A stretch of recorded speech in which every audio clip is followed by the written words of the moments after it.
फिर अभी हम लोग परिवहन और संचार चैप्टर के तहत आज का जो हमारा टॉपिक है वो है वोल्गा जलमार्ग। कल हम लोग कर लिए थे डेन्यूब जलमार्ग, वोल्गा जलमार्ग। तो कल हम लोग जहाँ से समाप्त किए थे क्लास को वहीं से आज फिर करेंगे। एक बार फिर आपकी 12वीं कक्षा में स्वागत है और आशा करते हैं कि आप लोग का जो एग्जाम का समय आ चुका है तो आप लोग थोड़ा सीरियस होके चीज़ों को और बढ़िया से करिएगा। जो नहीं आ रहे हैं उनको बोलिए क्लास आने के लिए। क्लास का एक अपना अलग महत्व होता है, ठीक है। आपको 9 तारीख से प्री टेस्ट है, फर्स्ट दिन ज्योग्राफी ही है, ठीक। तो इस दृष्टिकोण से आप लोग जो पीछे करवाए हुए हैं उसको पूरा पढ़िए। लगभग क्वेश्चन वहां से आपके अच्छे खासे क्वेश्चन आएंगे, ठीक है। तो उसको कर लीजिए।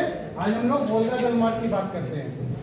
तो कल हम लोग जो फिगर बनाए थे याद है, जो फिगर बनाए थे हम लोग कि वोल्गा आखिर है कहाँ, उसी को एक बार देख लेते हैं फिर से कि आखिर है कहाँ। ये हो गया इटली वाला प्रायद्वीप, भूमध्य सागर और ये अफ्रीका।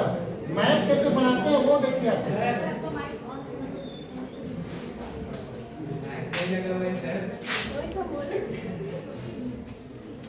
थैंक यू का तुम्हें लोग को सुनाई नहीं देता फिर।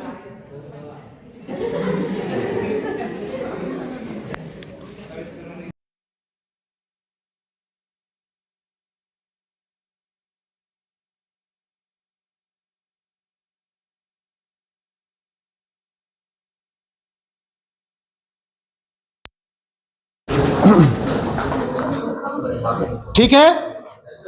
तो अब हम लोग आज से फिर से शुरू करेंगे वोल्गा जलमार्ग। कल हम लोग डेन्यूब जलमार्ग करके एंड किए थे क्लास को। आज का जो आपका 12th का क्लास है वो आज स्टार्ट होगा आपका वोल्गा जलमार्ग से। तो हम लोग मानचित्र में देख लेते हैं कि वो वोल्गा जलमार्ग है कहाँ। ये आपके स्कैंडिनेवियन कंट्री के हो गए हैं सारे मैप। यहाँ से रूस का मास्को है और ये साइबेरिया क्षेत्र है और एशिया वाला ये कमचटका प्रायद्वीप यहां से, ठीक है। तो उधर का जरूरत नहीं पड़ेगा हम लोगों को। ये सऊदी अरब और यहां से फारस की खाड़ी और यहां से आपका अफगानिस्तान पाकिस्तान से होते हुए भारत और ये म्यांमार वाला भाग और इधर से दक्षिण पूर्व एशिया वाला भाग, ठीक है। तो ये आपका एशिया, यूरोप और अफ्रीका का मानचित्र बन गया।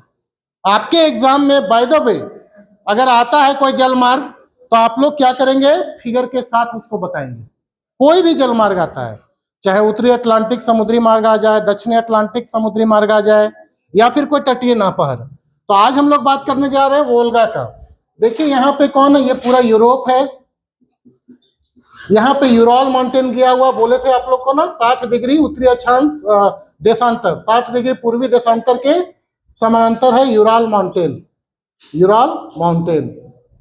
तो इसके पश्चिम का जो भाग है बाबू वो रूस का यूरोप वाला पार्ट है और यहीं पे उसकी राजधानी है मॉस्को, ठीक है। ये पूरा का पूरा रसिया है, रसिया, ये भी रसिया है। तो ये जो मॉस्को है ये उसकी राजधानी शहर है और यहीं से एक नदी आती है। यहाँ पे ब्लैक कैस्पियन सी है, इस जगह पे मध्य एशिया होगी, यहाँ पे कैस्पियन सी है, ठीक है। और वोल्गा जो नदी है इधर से आती है और आके कैस्पियन सागर में गिर जाती है, ठीक है। दैट मीन्स इधर ऊंचा भाग है, इधर डाउन वाला भाग है। तो इधर से वोल्गा नदी आती है। ये हो गया आपका वोल्गा रिवर, वोल्गा रिवर। इसमें और भी कोई नदियां हैं जैसे डोन, निस्टर, नीपर, ये सब नदियां हैं जो कि यूरोप में बहती है। इधर से एक नदी आती है, इधर से आती है, तो एक डोन नदी भी है। तो डोन मॉस्को नहर बना हुआ है, ठीक है। मॉस्को वोल्गा नहर बना हुआ है, सबका भी हम लोग बात करेंगे। तो ये लोकेशन आप लोग देख लिए, यहीं पे इसका लोकेशन है। आपको एटलस में यहीं पे मिलेंगे ये चीजें, ठीक है। अब लिखिए आप लोग वोल्गा जलमार्ग के बारे में कुछ लिख लीजिए। लिखिए वोल्गा जलमार्ग, वोल्गा जलमार्ग रूस में स्थित, रूस में, ऐसे लिखिए वोल्गा जलमार्ग रूस में वोल्गा नदी पर, वोल्गा नदी पर वोल्गा जलमार्ग रूस में वोल्गा नदी पर निर्मित निर्मित निर्मित रूस की एक विकसित जलमार्ग है, एक विकसित जलमार्ग है, एक विकसित जलमार्ग है जिसकी मुख्य विशेषताएं निम्नलिखित हैं, जिसकी मुख्य विशेषताएं निम्नलिखित हैं, मुख्य विशेषताएं निम्नलिखित हैं। ठीक है, लिखिए, आगे लिखिए। पहला विशेषता लिखिए, लिखिए यह आंतरिक जलमार्ग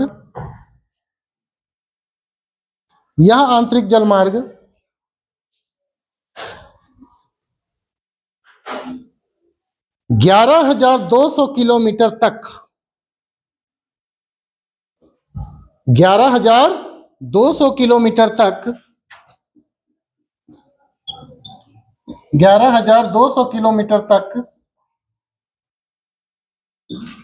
नौकायान की सुविधा प्रदान करता है, नौकायान की सुविधा 11,200 किलोमीटर लंबाई लिखिएगा, लंबाई जोड़ दीजिएगा उसमें, किलोमीटर लंबाई तक नौकायान की सुविधा प्रदान करता है, नौकायान की सुविधा प्रदान करता है। ठीक है,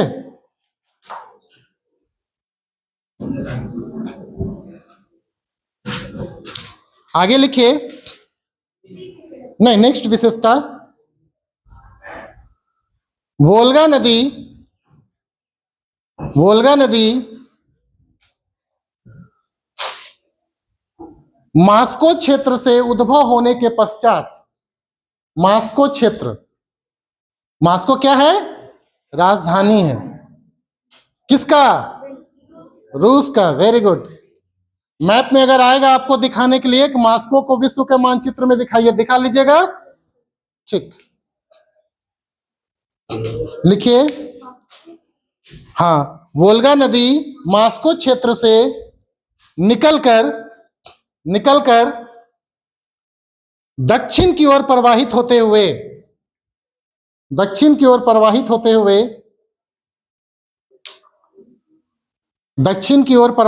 हुए कैस्पियन सागर, दक्षिण की ओर प्रवाहित होते हुए कैस्पियन सागर में मिल जाती है, कैस्पियन सी, कैस्पियन सागर में मिल जाती है। ठीक है, कैस्पियन सी में मिल जाती है। कैस्पियन सागर भी दिखाने के लिए मिलेगा तो आप दिखा दीजिएगा मानचित्र में। Very good. तो आप लोग एटलस में उसको हाईलाइट करते जाइएगा। लास्ट का जो आपका 48वां नंबर क्वेश्चन होगा वो 5 नंबर मैप का रहेगा, और आप लोगों को करना क्या है, उस क्वेश्चन को छोड़ना नहीं है, क्योंकि मात्र आप 1 मिनट में 5 नंबर सीधा सीधे उठा सकते हैं, उसमें नंबर नहीं कटेगा। मैप दिया रहेगा, नहीं दिया रहेगा तो विश्व का मानचित्र बना लीजिएगा। प्री टेस्ट का मैं बात कर रहा हूं। ठीक है, रफली बना के उसमें आपको जगह दिखा देने हैं। चलिए, ठीक है। तो कहां से निकल रहा है? मॉस्को के हाईलैंड क्षेत्र से निकलता है और कैस्पियन सागर में आकर मिल जाता है। ठीक, नेक्स्ट विशेषता लिखिए, यह जलमार्ग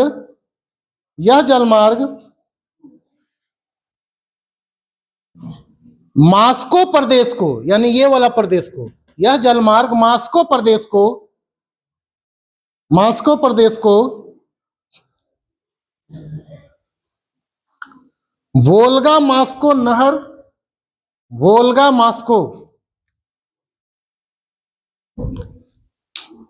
नहर, यानी यहां से लेकर वोल्गा नदी के बीच में एक नहर है, वोल्गा मॉस्को नहर के द्वारा, हाँ, वोल्गा मॉस्को नहर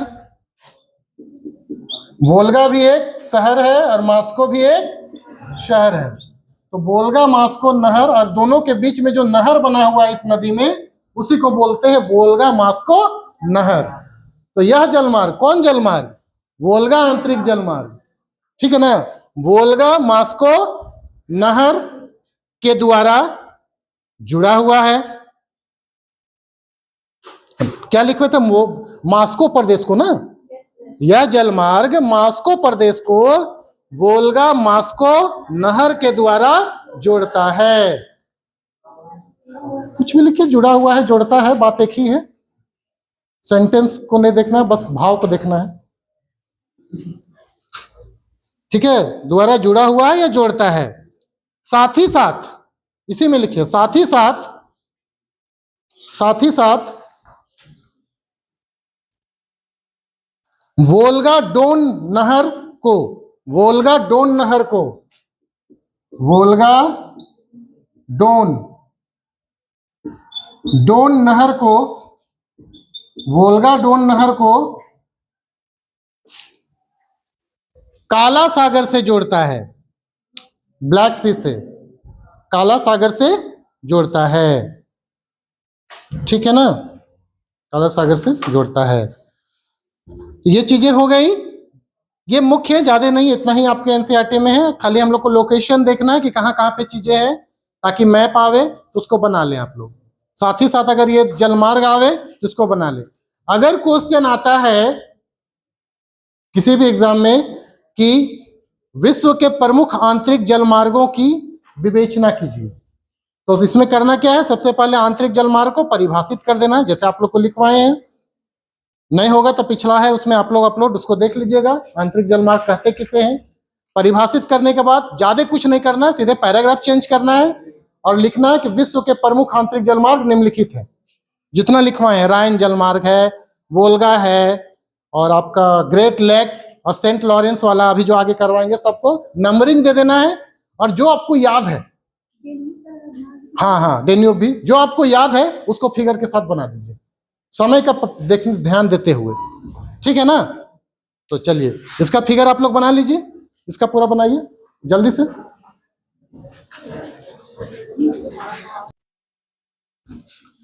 नेक्स्ट जो आपका आंतरिक जलमार्ग है वो है बृहद झीलें और सेंट लॉरेंस समुद्री मार्ग, यानी ग्रेट लेक्स, ठीक है। Great lakes Saint Lawrence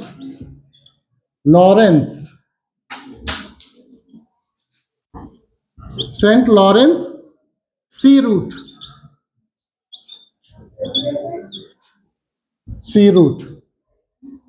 Lawrence, Saint Lawrence, SAINT, Saint Lawrence,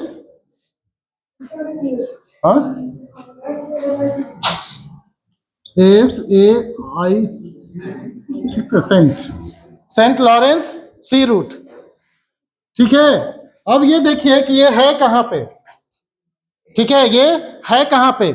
तो सबसे पहले आप लोग नॉर्थ अमेरिका चले जाइए, नॉर्थ अमेरिका का मानचित्र बनाइए। ये हो गया आपका कौन सा भाग? अलास्का वाला भाग, यहां से वैंकूवर द्वीप, फिर यहां से कैलिफोर्निया वाला द्वीप, और यहां से आपका मैक्सिको वाला भाग, फिर यहां से दक्षिण अमेरिका वाला भाग। तो दक्षिण अमेरिका को हम लोग छोटा बनाते हैं, मेन हमारा काम है यहां से फ्लोरिडा वाला भाग, फिर हडसन वेज, और यहां से देख लीजिए अब यहां पे कि कहां पे है कौन? Great lakes. तो ये वाला भाग क्या करता है? बांटता है किसको? कनाडा को USA से। यहां पे देखिएगा इस जगह पे आपको नजर आएंगे 5 झीलें हैं, 5 लेक्स एरियाज है। कहां पे? नॉर्थ अमेरिका कॉन्टिनेंट में। और वहां पे देखिए सबसे यहां पे आएगा आपका सुपीरियर लेक, उसके बाद यहां पे आएगा मिशिगन लेक, फिर यहां पे ह्यूरन लेक, यहां से ईरी लेक, और यहां से Ontario lake. There are 5 lakes that is called great lake region of North America continent. इसमें से सबसे बड़ा कौन है? सुपरियल झील। तो यहां देखिए, यहां से क्या करता है? नहरों द्वारा, ध्यान से समझिए, नहरों द्वारा ये सभी क्या लेक्स हैं? आपस में जुड़े हुए हैं। सुपरियर लेक मिशिगन से जुड़ा हुआ है, सुपरियर लेक ह्यूरन से जुड़ा हुआ है, मिशिगन लेक ईरी से जुड़ा हुआ है, और ईरी ओंटारियो लेक से जुड़ा हुआ है। और लास्ट में ये जो ओंटारियो लेक है, यहां से एक नदी कनेक्ट हुई है। यहां पे देखिए सेंट लॉरेंस, यहां पे एक नदी जाती है सेंट लॉरेंस, और जाके वो अटलांटिक महासागर में मिल जाती है। तो यहां पे आपको एसटी लिखा होगा आपके एटलस में, एसटी सेंट लॉरेंस ऐसे लिखा होगा। ठीक है, तो आप लोग गड़बड़ा मत जाइएगा कि सर पूरा लिखे हैं। सेंट पूरा लिखा हुआ है, हाँ ठीक, सेंट लॉरेंस तो पूरा होगा। सेंट लॉरेंस, यहां से एक नदी है, और ये नदी क्या करती है? ये पांचों झील प्रदेश को ये नदी जोड़ती है। दैट मीन्स कि जो पांचों झील है, इसको कनेक्ट कौन कर रहा है? सेंट लॉरेंस नदी, और समुद्री मार्ग में मिला दे रहा है। कौन से समुद्री मार्ग में? उत्तरी अटलांटिक समुद्री मार्ग में। समझ में आया बात? तो ये क्या है? कौन सा आंतरिक मार्ग है? बृहद झीलें सेंट लॉरेंस समुद्री मार्ग। तो यहां पे हम लोग को नजर आएगा ये वाला भाग। ठीक है, तो इसको हम लोग क्या लिखेंगे? बृहद झीलें सेंट लॉरेंस समुद्री मार्ग, समुद्री मार्ग। ठीक है, ये कौन हो गया? तो ये यूएसए हो गया, ये कनाडा हो गया। यहां पे 5 झीलें हैं, उन झीलों को आप लोग लिख लीजिएगा। ये लेक सुपरियर है, शॉर्ट में लिख दे रहे हैं। इधर लेक मिशिगन है, लेक मिशिगन, लेक ह्यूरन है, लेक हुरोन है, इधर लेक ईरी है, लेक ईरी है, और ये लेक ओंटारियो है, लेक ओंटारियो, ओंटारियो है। ठीक है, और यहां जो नदी कनेक्ट कर रही है, ये नदी कौन सी है? तो सेंट लॉरेंस नदी है। कनाडा, अच्छा ठीक, ठीक है, वेरी गुड, सेंट लॉरेंस। ठीक है, तो ये चीजें हैं। ठीक है, अब आपको अगर मैप में पूछता है, लास्ट का जो 5 नंबर का क्वेश्चन है, मान लो पूछ दिया सेंट लॉरेंस नदी कहाँ है, बना लीजिएगा आराम से। ठीक है, ये अभी के लिए नहीं बाबू, फिर मैं बोल रहा हूं, ये जो अभी आप पढ़ रहे हैं जेपीएससी, बीपीएससी, यूपीएससी के भी सिलेबस में इंक्लूड है। और इस तरह आप अगर आगे जाके तैयारी करे आइएगा, तो सबसे पहले आपको मैपिंग करवाया जाएगा, मैप वर्क करवाया जाएगा आपको। ठीक है, इसी तरह हम करवाते हैं, इसलिए आप लोग को बता रहे हैं। विश्व की मैप की जानकारी आपको बहुत जरूरी है हर एक सब्जेक्ट के लिए, ना सिर्फ ज्योग्राफी के लिए, बल्कि इतिहास, पॉलिटिकल साइंस, और आगे कंपटीशन लिखिएगा तो इंटरनेशनल रिलेशन के लिए, अंतर्राष्ट्रीय संबंध के लिए भी सभी देशों की जानकारी आपको रखनी जरूरी है। ठीक है, तो इसका मैप बनाइए, कल इसको हम लोग डिटेल लिखेंगे क्योंकि समय हो गया है। तो आज आपको बता देंगे, इसका मानचित्र आप लोग आज बना लीजिए, कल इस पर डिटेल लिखेंगे हम लोग। ठीक है, धन्यवाद।